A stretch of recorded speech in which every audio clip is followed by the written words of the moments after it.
Definers. Welcome to our first ever Holiday Hodge-Podge episode. My name is Cecilia. And I'm Nethra, and we are continuing Scott and Jay's tradition of the Holiday Hodge-Podge episode. This episode is essentially a year in review. We're going to talk about our most popular episode, our favorite episodes. It's going to be all about reflections, resolutions, and even some holiday habits and tips. We're also going to share some of our personal updates throughout the year of 2025, as well as some of our favorite books we read this year. We'll also talk about major sustainability milestones and news from this past year. And finally, we will wrap up this episode with some shout outs and a round of thanks. So without further ado, let's get into it.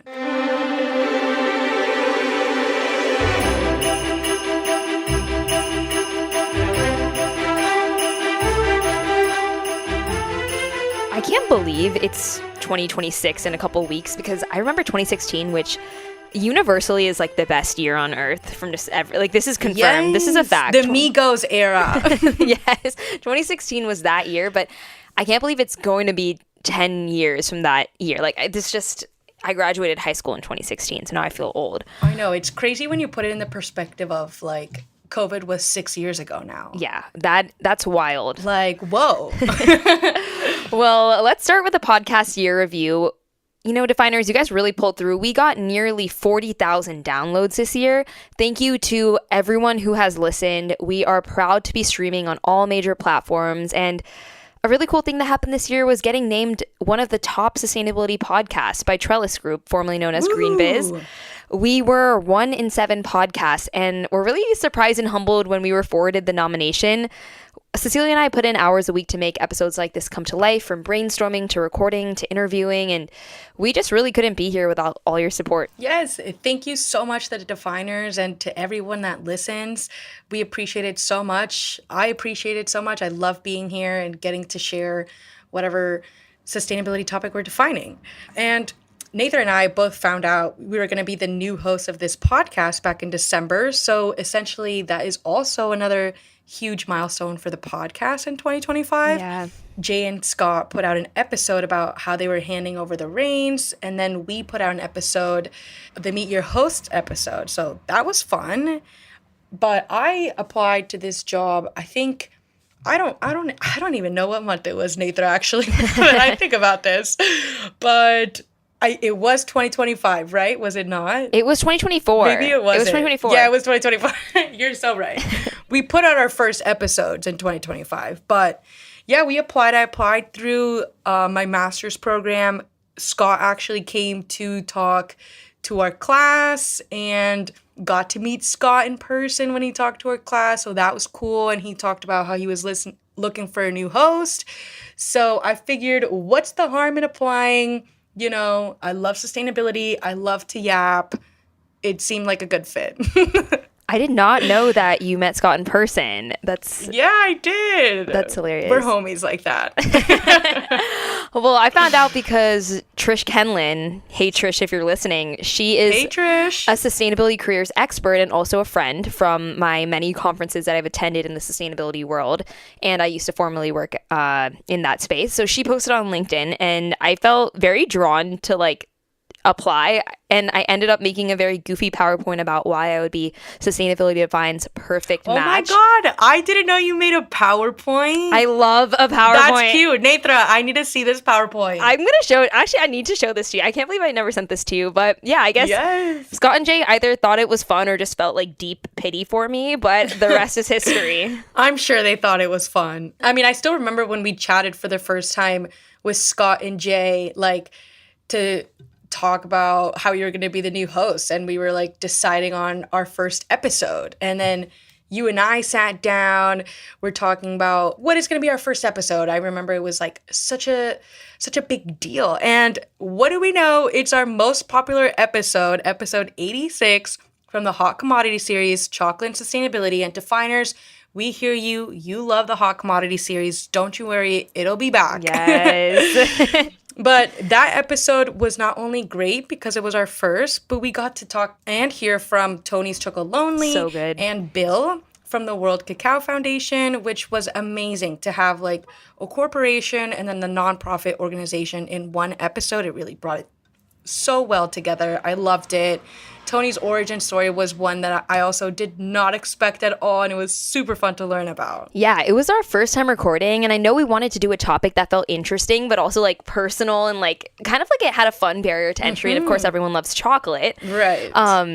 And yeah, I don't know, that episode really, sometimes I just listen back to it for fun because it was just a really truly holistically great episode, and obviously you definers thought so as well. It was one of our most listened to since we joined, along with the wetlands episode, and we are going to be diving into so many more hot commodities this next year. Like Cecilia said, you all love this series. We've seen your comments on Spotify and your feedback, and for those of you who haven't listened to the 2 episodes in the series yet, we cover a commodity or raw material and we do a deep dive on its supply chain and footprint. So we've done chocolate, we've done matcha, and we have a lot more to come. So much more to come. We're so excited, and we're always taking suggestions for what more to cover.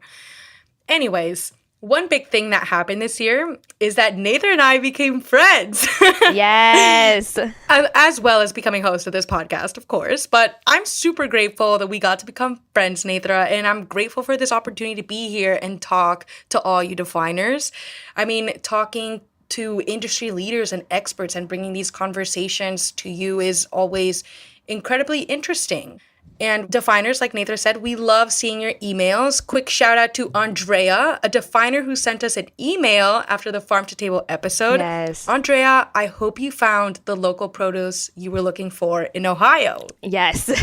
We love to hear back from you all about how the episode may have made you feel, made you change your choices, made you think about something further, even constructive criticism, which we have gotten before. So keep emailing us. And we love it. We love it. Keep it coming. We could take it. Yeah, we can take it. And it makes us better hosts. So, and it also really makes our day and is a good reminder that we're not just talking into the abyss. Oh my God, so true. Like, talking into the abyss is a feeling that I do have, like, especially with a podcast that, you know, me and Nethra record fully remote and online. So I'm really just talking in my room by myself. But you know what's been really cool about this year too, Cecilia, is that I feel like I've actually met a lot of definers in person. At DC Climate Week, I had 2 people come up and said that they've been listeners of the podcast. I had some friends in the sustainability space that had told me that they've been listening to the podcast for years, even before we took over. Oh, that's so cute. I feel like the definers are all over. It's a big community, and you know, we just would love the opportunity to meet with you all. And we did have a couple of you guys reach out to us about meeting in person in DC Climate Week, and we just weren't able to find a day that worked for everyone, but we so appreciate that. So thank you. Yeah, we need to do like a meet and greet soon. We'll look into that because that would be fun. I love meeting definers and, you know, bouncing around ideas. But let's get into some of the recaps and favorites of the podcast. For me, I really liked the Airbus episode. Not only did I love attending the summit in Toulouse and hearing from CEOs, CSOs, and CFOs. It was just so fun to get to talk to all these like really high up people as a 23-year-old. And I just loved researching how this company that is in this like inherently unsustainable field was so committed to sustainability and aiming to be a leader in this space and set an example. I mean, I felt a little skeptical going into it because the airline industry, you know, obviously has some setbacks in sustainability, but learning about the innovations that Airbus is committed to gave me some ease for sure. Yeah, that was a great opportunity. I also got to meet your cousin, which was cool. Cousin, hey. Cousin. He actually, little like, I don't know, teaser, cousin just published a book.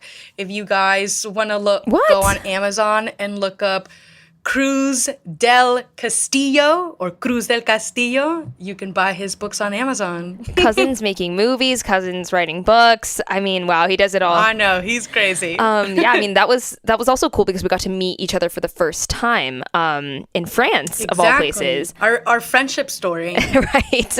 We literally met abroad in the most romantic country in the world.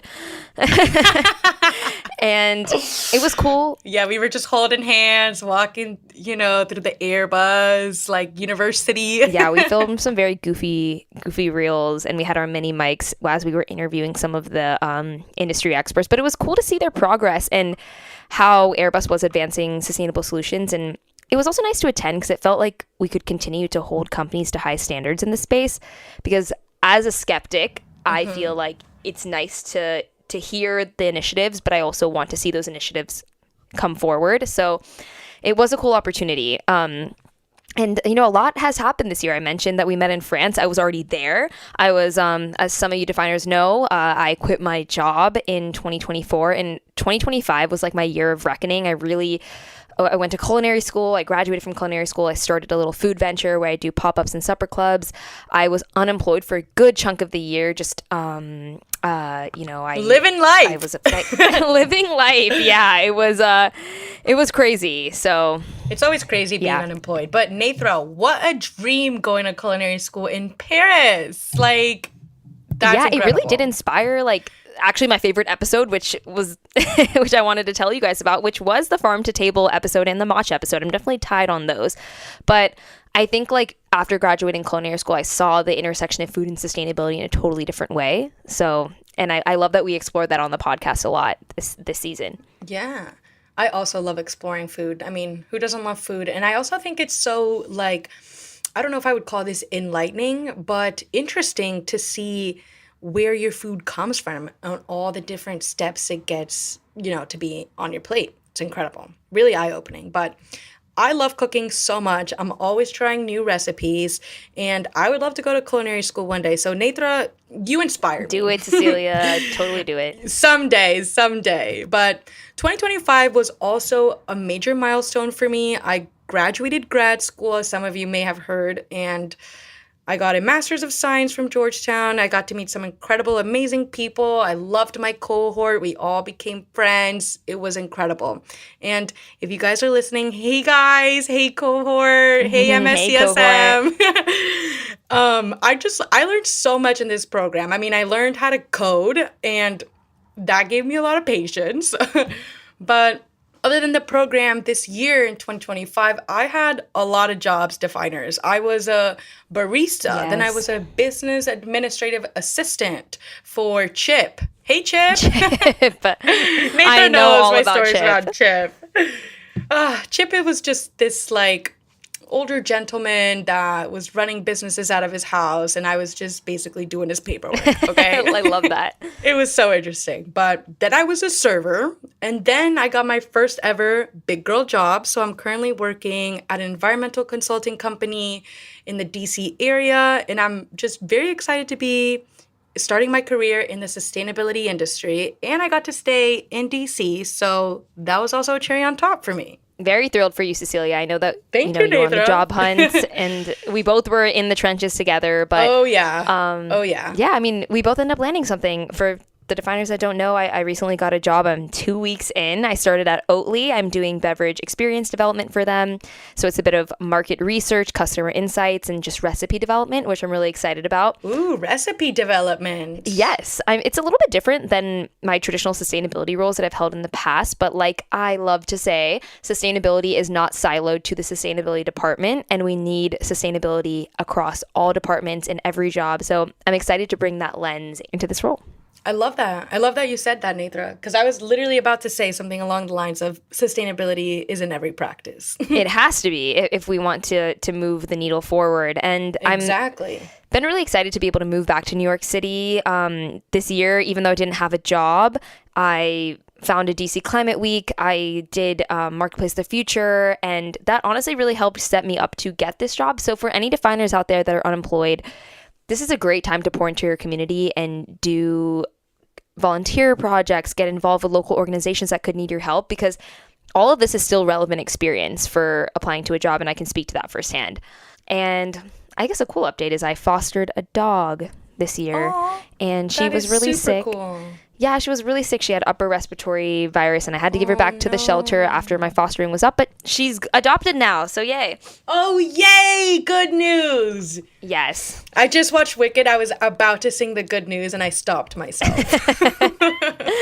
But 2025 was so fun. I mean, Wicked came out. Right? But no, I'm just kidding. It was my first time living by myself in the city. I've dealt with mice and cockroaches. I'm ready for whatever life throws my way now. I'm done Volo leagues for kickball and volleyball here in DC. It's been a great time. If you guys live in a major city and your city has Volo, I cannot recommend enough how amazing it is to join a Volo League. You can do it by yourself, meet new people, or gather your friends. It feels like PE. Everyone's trying to make friends, and it's great outside time. That sounds so fun, Cecilia. I've been wanting to get more active, so I might have to look into that. Look into it. Yes, and now we are going to get into some of our favorite sustainability tips, articles, news from this year. So let's talk about it. Before we get into all things sustainability, my favorite book this year was The Nightingale by Kristen Hanna. I cannot recommend it enough. Like, I just read it. I'm ready to read it again. Definers, if you haven't read any of the Kristen Hanna books, you need to start with The Nightingale, but Firefly Lane is also really good. And up next, I'm reading Beautiful Creatures. I've heard it's good. If you guys have read it before, please don't spoil it for me. We did talk about Firefly Lane, Cecilia. I watched the TV show and I told you. Oh my God, the TV show was good too. Like, it was actually very well done compared to the book, which I appreciate. It was emotional. I mean, I'm ashamed very. to admit that the only book I read this year was It Ends With Us by Colleen Hoover, which I'm like, it's embarrassing. A classic though. And I don't read often, which is on my New Year's resolutions, but I did start watching Stranger Things for the first time, and I know it's coming out. By the time this episode releases, the first couple batches of the new season will be out, so... That sounds like fun. I must confess, I did not watch Stranger Things past season 1. Shameful. But we'll overlook it. I know. My bad. Now let's get into some sustainability reads. Well, my all-time favorite sustainability read is Ishmael. I hope I'm pronouncing that right, by Daniel Quinn.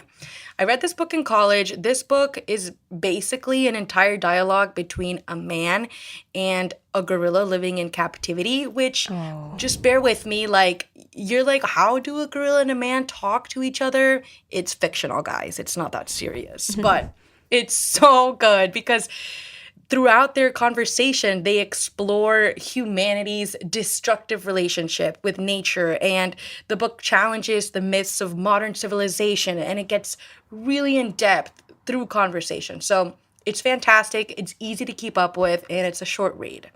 Also in 2025, I read another sustainability read that was really good. It was called The Ministry of the Future by Kim Stanley Robinson. This book is futuristic. It dives into the, quote, not so distant future where a global agency is fighting to save the planet after a climate disaster, and all these like countries and organizations are figuring out how they can work together. It's a wild mix of science, politics, and hope that asks what it would really take to fix the climate mess that we're in. So a little bit of a depressing book maybe sometimes, but also really interesting and a little bit science heavy, policy heavy, but you get to learn a lot. And it's actually one of like, I think it's Obama book picks or something that's called like that. So Obama likes it. That book sounds like it really encompasses the idea of a wicked problem, which is something that we've talked about quite a few times on the podcast. Sorry, you just said wicked and I really wanted to sing again. Save it. I'm watching part 2 on Sunday, so I'm very excited. I did recently see it on Broadway. So good. Very, very good. I also recently saw it on Broadway too, like a couple weeks ago. So good. Too good. Well, now it's time for my favorite part, major sustainability milestones in 2025. And it's important to stay hopeful out there. So let's talk about some good news in sustainability. Yeah, I mean, the latest 2025 UN Sustainable Development Goals gives us an update and sort of delivers a sobering message. The world is still far off track from meeting the 2030 targets. This is a global wake-up call, but it's also important to remember what these reports do and don't capture. They rely heavily on global averages, which can, a lot of the times, mask the real progress happening at the national and local levels. So while the big picture numbers look discouraging, there are bright spots and success stories that we'll highlight later in this episode. And what are the UN Sustainable Development Goals, you may ask? SDGs. The SDGs are basically the world's shared blueprint for a better future by 2030. There are 17 goals total, covering everything from ending poverty and hunger to protecting ecosystems, building clean energy systems, promoting equity, education, and health. They were adopted by every UN member country back in 2015 with the idea that if governments, businesses, and communities all work toward the same targets, we can create a more sustainable and just world. So the SDGs sort of give us this common language and a set of metrics that all these countries and organizations can use to measure progress globally. Yeah, you might have seen the 17 SDGs, like the colorful squares. Their branding team has done a great job. They're everywhere. They really did. Marketing on point. My favorite SDG is number 12, which happens to be my lucky number because I was born on 12/12, but it's responsible consumption and production, which essentially translates to vote with your dollar, and which I say every 5 seconds on this podcast. But one more thing to keep in mind when reading sustainability or climate progress reports is data systems have dramatically improved over the past decade, which is great for humanity in tracking and accountability, but that also means more accurate, comprehensive, transparent monitoring than ever before, which means more data is being reported. So sometimes it shows increases that look like bad news, but it simply reflects better reporting and more data. So it doesn't always necessarily mean worsening conditions. So that's just something to keep in mind. Sometimes it really can, though, because it's not to say that things have gotten better, but... Exactly. That's why it's important to, zoom in a little bit. When you move beyond those global averages, you start to see the real momentum happening on the ground. Communities, companies, and even entire countries are actually making huge strides that don't always make it into these big global reports. Exactly. Improved data also means we're better at noticing what is working, and there's actually a lot working that you just don't see in those global charts. So before we get all lost in the doom and gloom, let's shift to some wins. And it is important to stay hopeful because there's a huge trend right now with younger generations, and we've talked about this in our last episode, feeling this climate doomism and that leading to inaction because you feel like none of your individual actions matter. It's all on the corporations, and corporations are just not doing well. And that sort of leads to green hushing, which is like this phenomenon of companies not wanting to report or like not really showcasing these things because they feel like they're under scrutiny for greenwashing, which is great that we're holding companies accountable. But I do think that like sometimes that doom and gloom, the lack of hope and the lack of progress is making people feel like, what's the point? There's always a point, definers. There's always a reason. So I just want to put this out there before we get into this amazing good news. With global reports feeling a little gloomy, progress again is still being made. And in our last episode, we did talk about burnout and sustainability and refinding joy and purpose. So we have some positive climate news. First, something that gave me some hope was Billie Eilish calling out the upper 1%. I believe her exact words were, if you're a billionaire, why are you a billionaire? Valid question. She also announced that she's donating $11.5 million from her Hit Me Hard and Soft tour. Round of applause. Round of applause. Yes, Billie. She's donating to charities focused on food equity and climate change. She has been making waves in the music industry and even got O2 Stadium in London to go plant-based for her show. Whoa! This is the perfect example of using your clout for good and showing people what's possible. Oh, for good. Another Wicked reference right there. Sorry. You're really catching these. I am. They're like really sticking out to me right now. She is defying gravity and in the industry. It! The industry has really been taking notice, and we even had the creation of the Music Sustainability Alliance a couple years ago that is focused on reducing the impacts of tours, artists, and the overall industry. Billie Eilish's mom, Maggie, actually sits on the advisory board for that organization, so check them out. That is super cool. And sometimes you can sort of overlook how tours, events, sport games are some of the most wasteful places. Cheap quality merch, overflowing trash cans of waste, noise pollution affecting local wildlife, and all the emissions for fans to get there. So I'm glad to see there is meaningful change being made in this space. I also have some cool news definers. New research from Colorado State University and Cornell University show that the presence of solar panels in Colorado's grasslands may reduce water stress, improve soil moisture levels, and, particularly during dry years, increase plant growth by about 20% or more compared to open fields. So not only are you getting some energy, but you're also sort of like revamping that land. That's really interesting. I always worry about that when I drive past those open lots of solar panels over grass. I'm like, is their presence affecting the ecosystems? Was this land cleared for this? Like, and of course there are impacts depending on it's case by case. Exactly. I feel like there's a lot of debate around this topic, whether, the effects are adverse or not, but Nethra, they reduce the amount of sunlight available for plant growth, which could impact these complex ecosystems in ways that reduce the wildlife they support, the carbon they store, and the amount of forage they produce for livestock grazing.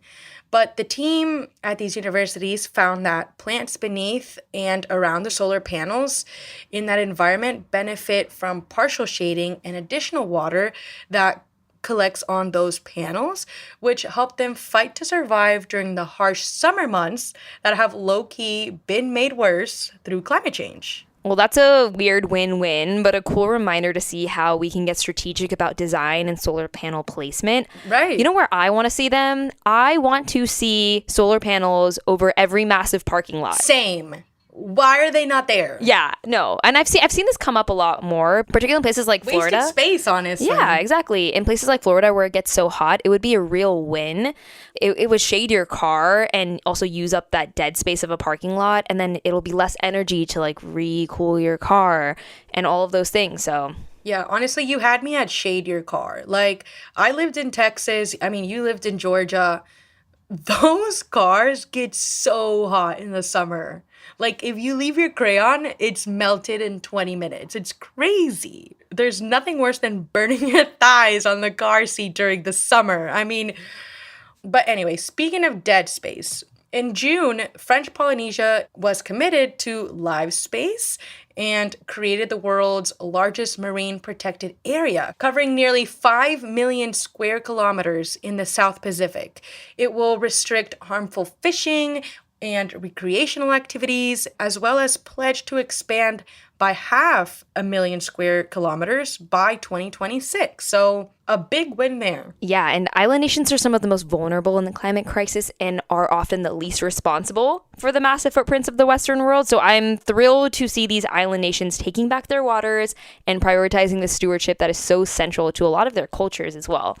And cities are also taking back their power. The Hague in the Netherlands is a great example. Last year, they became the first city in the world to ban fossil fuel related advertisements. So this is like cruises, cars powered by fossil fuels, flights, etc., which is kind of crazy when you think about it because it's kind of denying like these companies' profits. Yeah, I wonder how they work around that. Right. And similar to how cities ban tobacco ads to sort of help them aid in passing anti-smoking policies, this is sort of a pathway to bringing cleaner energy and cleaner policies into the city. So obviously this pissed off a lot of companies, but in April of this year, a Dutch court upheld the ban. And I know it doesn't sound like a big deal, but it sets a huge precedent in cities by being leaders on attacking the climate crisis from all angles. And as we know, marketing and media are huge powerhouses in pushing narratives that fossil fuel companies heavily have orchestrated over the decades. So how we consume things, how we advertise things, that's all important when talking about the climate crisis as well. Exactly. Well, definers, that was just a little bit of some positive sustainability news. There is obviously so much more to be shared, but we would be sitting down here for like over 6 hours if we sat and shared success stories. Yes.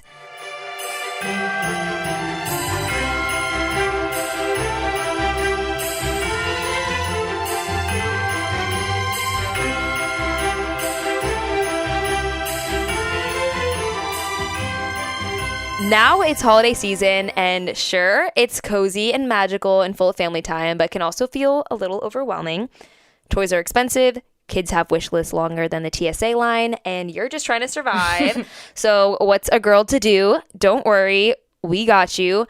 Let's get into some sustainable holiday tips that make this season easier and kinder to the planet. Cue the cozy sweaters, the hot chocolate, and the festive lights. I love gift giving. I think it is such a cute way to show thoughtfulness, effort, and care to those that you're giving gifts to. That said, that doesn't always mean that those nice emotions and feelings are shown with material things.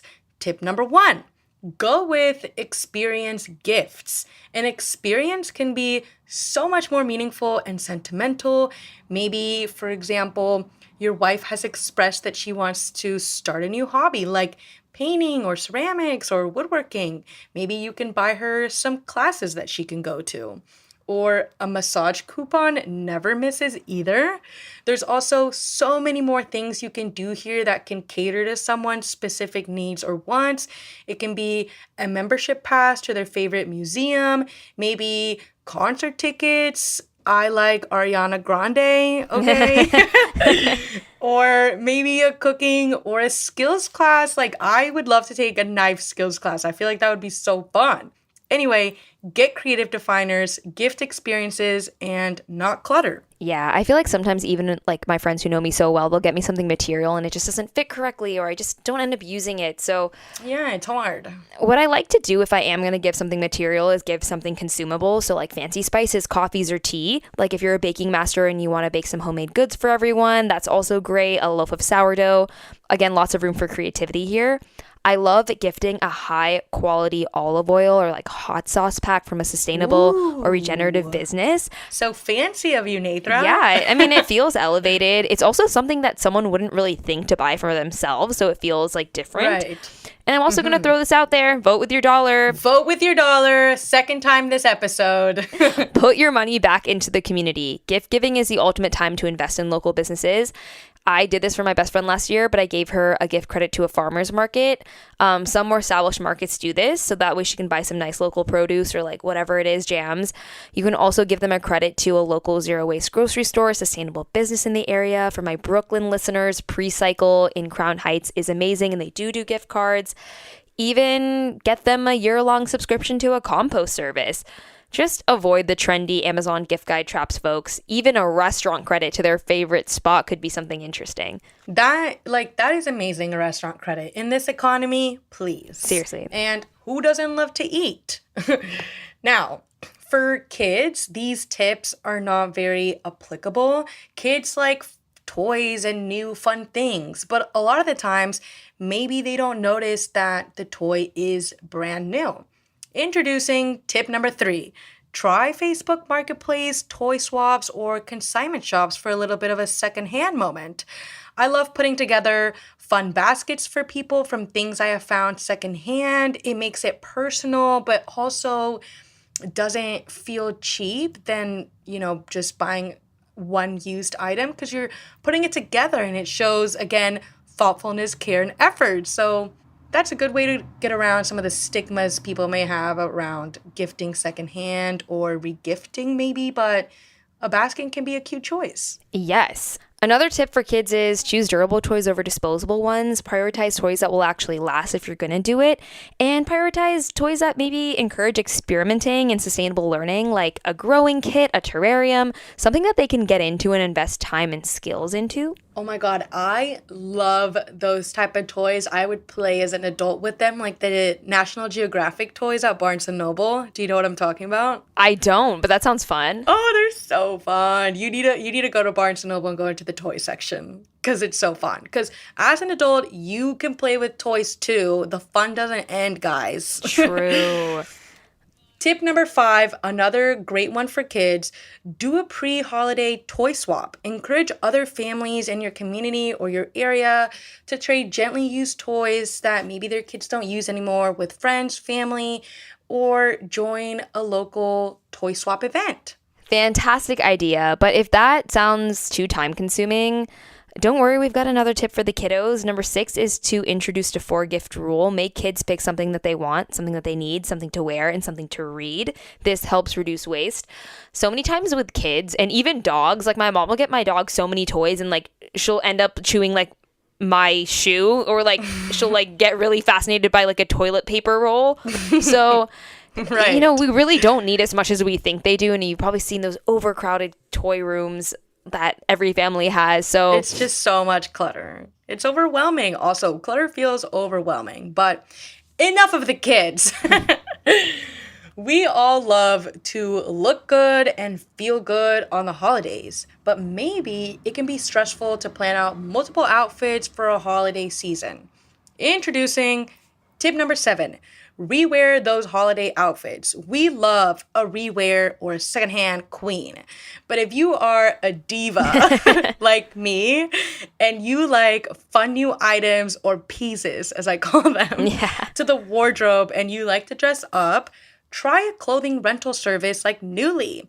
Nuuly is popping off right now. They're all over my Instagram and my TikTok. Their marketing is doing so well. They have so many styles that you can choose from and you can rent several pieces. I think it's like up to 6 for an entire month.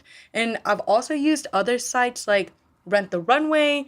I got my prom dress from there. It's so much fun and you can wear dresses that you wouldn't otherwise buy because they're a little expensive. So I really recommend this option. Yeah, that's a pretty good win-win. I haven't tried the rental subscriptions yet, but it's on my list because I don't like collecting too many pieces in my closet, especially pieces. With the amount of times I've moved, I've been so aware of the amount of things I have. My God, you never realize how much you have until you have to pack it up. It's terrible. And it's insane every time. Insane. Yeah, I never feel more disgusted with things than in those moments. But I know, right? The next tip may seem more simple, but it's important to contribute sustainably no matter how big or small. I love to do this, low waste wrapping. I use newspapers, and my favorite is like Trader Joe's and Whole Foods bags. I just flip them inside out so like the plain side is showing. Even if you want to do the side with the patterns, that's fine too. But I usually do the plain side and then I do some custom doodles or like write a fun note on them. And it doesn't matter because they're going to rip it apart anyways and it's going in the trash. So there's some really fun tutorials on Instagram. You can get some cute twine. You can even attach like a little leaf or like flower or mistletoe to it as well. I definitely never buy wrapping paper. It's also a super cute way to personalize gifts by doing doodles. Like, you're going to feel so loved when you get that. That's adorable. I love it. We love an origami moment too. I also love Pinterest for the holiday season. We all know how stores, not to call out Target, but Target, like to push out the new Christmas decor that we all need to buy right after Halloween. Like, geez, we can't catch a break, Target. It's like these stores are telling us you must decorate for Halloween and Christmas like 2 months in advance. It's like, guys, chill.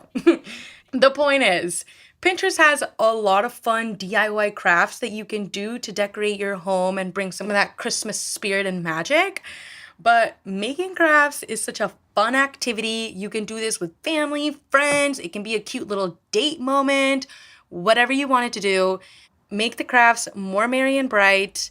Excuse the cringe, but I had to. Also, speaking of merry and bright, when it comes to a Christmas tree, if that's what your family does, it's actually more sustainable to get a live tree rather than getting a synthetic one. And you might be thinking, but I'm cutting down trees. But these are, again, like... They're not wild. They're not wild. They are trees that are being produced at farms, and through their growth they actually sequester like a good amount of carbon. And also the synthetic trees are made of plastic and other PFAs, so it's more sustainable. And a live tree smells so yummy. Exactly. And it can purify your air. So on the topic of decoration, use LED lights, definers. This is a super important but a small choice. Not only do LED lights last longer, but they also use up to 75% less energy. That's not only being sustainable, but also saving you money. I mean, who doesn't want that? In 2020, NASA actually put out a report titled Bursting with Holiday Energy, where researchers found that nighttime lights in the United States shine 20 to 50% brighter in December due to the holiday light displays and other activities during Christmas and New Year's when compared to light output during the rest of the year. According to EDN magazine, the combined number of American households during Christmas time use up more electricity than some developing countries do annually. Crazy. This is in just a few weeks, definers. So crazy. That's, a few weeks of holiday lights more than a developing country does in a year. The 6.63 billion kilowatt hours is just about 2.5 million metric tons of CEO, depending on the grid's carbon intensity and their percentage of renewables, of course. A lot of numbers here, but think of it this way. It's about the same as 500,000 cars' annual emissions. So maybe if you're thinking about putting extra lights on your house this year, that's a consideration. Yeah, opt for those LED lights, and maybe also think about getting one of those timers so the lights are only on for a specific number of hours each night. Again, saving money, saving energy. I think it's important to remember you don't always have to buy things and decorate. And I mean, of course, you want to get into the holiday spirit, but I think, like finding your limits within that is also great. Sometimes the most sustainable thing you can do when it comes to gift giving or anything during the holidays, even above buying sustainable items, is just refraining and reframing what you might use that money for instead. This year, I really wanted to get a nice gym membership and I wanted to try out acupuncture. So I told myself, I told myself I'm going to try to finish everything I already own before purchasing clothes or beauty products and just really focus on making use of what I have. And I want to invest that money in other goals I have for this year in non-physical items. So I've been reframing my own mindset around consumption. I love that. I mean, I've also struggled with this a little bit, a little vulnerable moment for me. I find it so hard not to buy lipsticks and lip gloss and lip liners all the time. And it's like, girl, you have like 15. You don't need another one. Right. Sustainability looks different for everyone, and our priorities change year to year. Think about what you want to give your hard-earned dollars to this year. Maybe not your 16th lipstick for me, Pick one lip combo, Cecilia. Right, I know. Decision paralysis. But also, a little fun sustainability news. Fenty Beauty does have a, reusable lipstick thing where you, refill it. So good to know. Just putting that out there. But I think we can all find purpose in our different sustainability journeys and figuring out where to put our hard-earned dollars. And again, for the third time today, vote with our dollar. But it can really inform your style of purchasing and gift giving this year and maybe make it all the more thoughtful for the people you love. Exactly. And generally, happy holidays, Definers, for whatever you celebrate. We are excited to go into another year of giving you more episodes. We're going to come back better and bigger this year. And before we wrap up our first ever Holiday Hodge-Podge as your new hosts, I wanted to express my love for all of you all and give a shout out to Scott, Jay, Keaton, our sound engineer, and Sarah, our amazing marketing coordinator. Ditto to that. Thank you guys. Shout out to you guys. We honestly would not be able to produce the episodes that we produce without you. I'm so grateful for our little corner of the world and this planet that gives us so much. I also have to ask you the question that we ask everyone. Nethra, now it's our time. But Nethra, what is your party fact? Ooh, okay. So mine is that the emails sitting in your inbox actually have a large carbon footprint. So all your emails from 2007, all those weird threads that you'd get forwarded, are sitting in a data center, and they actually require energy and tons of water to store.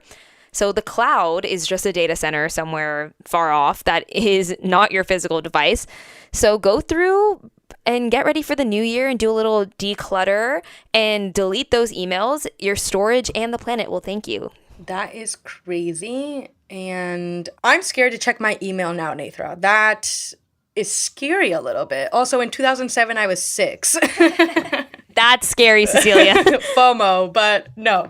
My party fact is about Ecosia. If you guys haven't heard about this, it is a search engine like Google that uses the money it earns from ads to plant trees and support reforestation projects all around the world.